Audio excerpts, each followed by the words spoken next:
ଜୟ ଜଗନ୍ନାଥ ସାଙ୍ଗମାନେ। ଆଶା କରୁଛି ଆପଣମାନେ ସବୁ ଖୁସିରେ ଥିବେ, ଭଲରେ ଥିବେ। ମୁଁ ବି ଭଲରେ ଅଛି। ସାଙ୍ଗମାନେ, ଆଜି ଗୋଟେ ଟପିକ୍ ଉପରେ କହୁଛି, ସ୍ୱପ୍ନ ଦେଖିବା। ସାଧାରଣତଃ ଆମେ ସ୍ୱପ୍ନ ଦେଖୁଛେ। ସବୁ ମଣିଷର କିଛି କିଛି ସ୍ୱପ୍ନ ଥାଏ। ଏ ସ୍ୱପ୍ନଟା ଦେଖିବା, ମୁଁ ବଡ଼ ଲୋକ ହେବି, ଧନୀ ହେବି, ମୁଁ କାର୍ କିଣିବି, ମୁଁ ଆଉ XYZ ହାତୀ ଘୋଡ଼ାଠୁ ଧରିକି ସବୁ କିଛି ମଣିଷ ଆଶା, ବହୁତ ସ୍ୱପ୍ନ, ବହୁତ କିଛି ଭାବିଥାଏ ଆଉ ସ୍ୱପ୍ନ ବି ଦେଖିଥାଏ। କିନ୍ତୁ ସବୁ ସ୍ୱପ୍ନ ପୂରଣ ହୁଏନି ଆଜ୍ଞା, କି ସବୁ ଆଶା ପୂରଣ ହୁଏନି। ବୋଲି କ'ଣ ସ୍ୱପ୍ନ ଦେଖିବାଟା ଭୁଲ? ସ୍ୱପ୍ନ ଦେଖୁଛି, ମୁଁ କିଛି କ'ଣ ଭାବିଛି, ଆପଣମାନେ କିଛି କ'ଣ ଭାବିଛନ୍ତି, ଏଇସବୁ ସ୍ୱପ୍ନ, ଏଇଟା ହିଁ ସ୍ୱପ୍ନ। ମୁଁ କେମିତି ମୁଁ କ'ଣ ଆଶା କରିଛି ଆଗକୁ, ଆପଣମାନେ ବି କ'ଣ କିଛି ଆଶା କରିଥିବେ ଆଗକୁ, ଏଇଟା ହିଁ ସ୍ୱପ୍ନ କୁହାଯାଏ। ଖାଲି ରାତିରେ ଶୋଇ ପଡ଼ିଲା ବେଳେ କମଳ ଘୋଡ଼େଇ ହେଇକି ସ୍ୱପ୍ନ ଦେଖିବା, ସେଇଟା ସ୍ୱପ୍ନ ନୁହଁ। ଏଇଟା ବି ଯିଏ ଭାବିଥାଏ ଯାହା, ସେ ସ୍ୱପ୍ନ ସେଇଆ। କିନ୍ତୁ ଆଜିକାଲି ଆଜ୍ଞା କ'ଣ ହେଉଛି, ମିଡିଲ କ୍ଲାସ୍ ଲୋକ ଆଜ୍ଞା, ଆମେ ଗରିବ ଗୁରୁବା କହିଲେ ଚଳିବ। କିନ୍ତୁ ଗରିବ ଗୁରୁବା ଆଉ ମିଡିଲ କ୍ଲାସ୍ ଲୋକଙ୍କ ସ୍ୱପ୍ନକୁ ଖାତିର କରନ୍ତିନି ଦାମିକିଆ ଲୋକମାନେ, ଉଚ୍ଚ ସ୍ତରର ଲୋକମାନେ ପସନ୍ଦ କରନ୍ତିନି, ଖାତିର କରନ୍ତିନି। ଏଇଟା ତାଙ୍କ ପାଇଁ ଅବଶ୍ୟ ଗର୍ବ ହେଇପାରେ, ଯଦିଓ ଗର୍ବ ହେଇଥିବ ସେଇଟା ଠିକ୍ ନୁହେଁ। କାହିଁକି କହିଲି, ରାବଣ ହେଉଛି ଗୋଟେ ଶ୍ରେଷ୍ଠ ଦେବତା। ରାମାୟଣକୁ ଗଲି ହେରି ଆଜ୍ଞା, ରାବଣ ଗୋଟେ ଶ୍ରେଷ୍ଠ ଦେବତା, ଶିବ ଭକ୍ତ। ମୁଁ ଯାହା ପୁରାଣ ଶାସ୍ତ୍ରରୁ ଯେତିକି ପଢ଼ିଛି, କିଛି ଶୁଣିଛି, କିଛି ଶିଖିଛି, ଶ୍ରେଷ୍ଠ ବ୍ରାହ୍ମଣ ବି ସିଏ।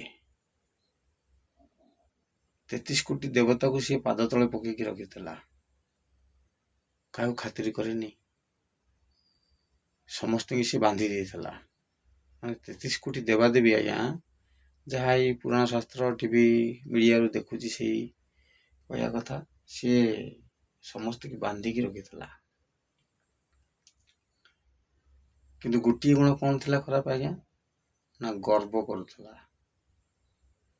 ମୁଁ ସବୁଠୁ ବଡ଼, ମୁଁ ସବୁ କିଛି କରିପାରିବି। ଏଇ ଗର୍ବ ତାର ରହିଲାନି। ସେ ସ୍ୱପ୍ନ ଦେଖିଥିଲା, ସିଏ ବି ସ୍ୱପ୍ନ ଦେଖିଥିଲା, ଏଇଟା ତାର ସ୍ୱପ୍ନ ଥିଲା। ଗର୍ବ କରିବେନି ଆଜ୍ଞା। ଗର୍ବ ଭଗବାନ ବି ସହିବେନି, ସୃଷ୍ଟିରେ କେହି ସହିବେନି, ବାପା ବୋଉ ବି ସହିବେନି ଆଜ୍ଞା। ଗର୍ବ କରିବାଟା ହେଉଛି ଭୁଲ ମୋ ମତରେ। ଆମେ ଆଜ୍ଞା ହୃଦୟ ଖୋଲା ଲୋକ, ମିଡିଲ କ୍ଲାସ୍ ଲୋକ। ଆମେ ଯାହାକୁ ଭଲ ପାଇବୁ, ଜୀବନ ଦେଇକି ଭଲ ପାଇବୁ, ଆଉ ଯାହାକୁ ଘୃଣା କରିବୁ, 20ଟା ଠାରୁ ବି ବେଶୀ ଘୃଣା କରିବୁ। ରାତି ଅଧରେ ବ୍ଲଡ଼ ଦେଇଦେବୁ, କିନ୍ତୁ ଗର୍ବ କରିବୁନି ଆଜ୍ଞା। ଆମେ ବଡ଼, ତୁମେ ଛୋଟ, ଏସବୁ ବିଚାର ମୋ ମତରେ, ମୋ ଧାରଣା ନାହିଁ। ଆପଣମାନେ ମୋ ଭିଡ଼ିଓ ଦେଖୁଥିବେ ଯେଉଁ ସାଙ୍ଗସାଥି ଭାଇ ଭଉଣୀମାନେ, ସେ ବିଚାର ବି କରିବାଟା ଠିକ୍ ନୁହେଁ। ଗର୍ବ କରିବାନି। ଗୋଟେ ବଥକୁ ଆଜ୍ଞା, ଆମ ପାଖରେ ପଇସା ନାହିଁ, ମୋର 2 ବର୍ଷ ଭିତରେ 16 ଲକ୍ଷ ଟଙ୍କା ମେଡ଼ିକାଲରେ ଚାଲିଗଲା ଆଜ୍ଞା। 16 ଲକ୍ଷ ଚାଲିଗଲା ପରେ ବି ମୋ ଲୋକ ରହିଲାନି। ଜଗନ୍ନାଥ ପାଖକୁ ସେ ଚାଲିଗଲା। ମୁଁ କିନ୍ତୁ ଗର୍ବ କରିନଥିଲି। ଡକ୍ଟର ମୋତେ ମନା କରିଦେଇଥିଲେ, ତଥାପି ମୁଁ ଟ୍ରିଟମେଣ୍ଟ କରୁଥିଲି ପଇସା ଖର୍ଚ୍ଚ କରିକି। ନା, ମୋ ଲୋକ ବଞ୍ଚିଛି, ହସୁଛି, ଖେଳୁଛି, ଖାଉଛି, ପିଉଛି। ଏଇଥିପାଇଁ କହିଲେ ଆଜ୍ଞା, ସ୍ୱପ୍ନ ସ୍ୱପ୍ନ ତ ସମସ୍ତେ ଦେଖୁଛେ, ସ୍ୱପ୍ନ ଅର୍ଥ ଆଶା, ଆଗକୁ କ'ଣ ହବ କ'ଣ ନାହିଁ। ଶିକ୍ଷିତ ଲୋକ ବହୁତ ଜଲ୍ଦି ବୁଝିଥିବେ, ଆମେ ତ ଆଜ୍ଞା ମିଡିଲ କ୍ଲାସ ଲୋକ, ବେଶୀ ପାଠ ପଢ଼ିନୁ। ସ୍ୱପ୍ନ ଦେଖୁଛୁ, ଯାହାକୁ ବି ନେଇକି ଯାହାକୁ କରୁଛି, କିନ୍ତୁ ସ୍ୱପ୍ନଟାକୁ ଏତେ ଜଲ୍ଦି ଭାଙ୍ଗି ଦିଅନି।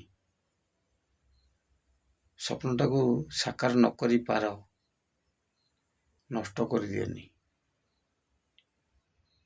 ଆରେ ମୁଁ ଖୁସି ହେଇଯିବି, ତମେ ବି ଖୁସି ହେଇଯିବ କିଛି ମ୍ୟୁଚୁଆଲ କରିଦେଲେ, କିନ୍ତୁ ଜଣେ ଉପରେ ବସିଛି, ସିଏ ଖୁସି ହବନି। ଏ ବିଚାରଟା କହିଲି। ସ୍ୱପ୍ନଟା ଦେଖିବା ଭୁଲ ନା ଠିକ୍, ଏଇଟା ହେଉଛି ଆପଣମାନଙ୍କ ବିଚାର। ଆଉ ଇଏ ବୁଝିବା ଲୋକ ନିଶ୍ଚିତ ବୁଝିଯିବେ ଆଜ୍ଞା। ରହୁଛି, ଜୟ ଜଗନ୍ନାଥ। ମୋ ବ୍ଲଗ ଟିକେ ଆଗକୁ ନିଅନ୍ତୁ, ଭରତ ରଣସିଂ ବ୍ଲଗ୍ସ ଆଗକୁ ନିଅନ୍ତୁ, ସବସ୍କ୍ରାଇବ୍ କରନ୍ତୁ, ସେୟାର କରନ୍ତୁ, କମେଣ୍ଟ କିଛି କରନ୍ତୁ। ମୋର ବି ଆସନ୍ତାକାଲିଠୁ ଲାଇଭ୍ ଆସିବାର ଅଛି। ଆସନ୍ତାକାଲି ସକାଳ 8ଟା ନହେଲେ ରାତି 8ଟା। ଆପଣମାନଙ୍କୁ ଅନୁରୋଧ, ଦେଖନ୍ତୁ ଭିଡ଼ିଓ। ଗରିବ ଆଳୁ ଚକଟା ପଖାଳ ଭାତ ଦେଖିବା ଲୋକ ଆମେ ସେୟା ହିଁ ଦେଖେଇବୁ। ନ୍ୟାଚୁରାଲ ଯାହା ଅଛି ସେୟା ଦେଖେଇବୁ। ମୁହଁରେ ପାଉଡର ମାରିକି କରିବୁନୁ, ଭିଡ଼ିଓ କରିବୁନୁ, କି ଘରେ ଆମର ଲଙ୍କା ଲୁଣ ଚକଟିକି ଖାଉଥିବୁ, ମଟନ୍ ଦେଖେଇବୁନୁ। ଧନ୍ୟବାଦ। ଜୟ ଜଗନ୍ନାଥ। ଜୟ ମା ନମକାନୀ ବୁଢ଼ୀ, ଜୟ ମା ଦକ୍ଷିଣକାଳୀ। ଆପଣମାନଙ୍କ ଦିନ ରାତି ଶୁଭମୟ ହଉ, ହସ ଖୁସିରେ ଭରିଯାଉ ଆପଣଙ୍କ ପରିବାର। ଏତିକି ମୋର ଠାକୁରଙ୍କ ପ୍ରାର୍ଥନା ରହୁଛି।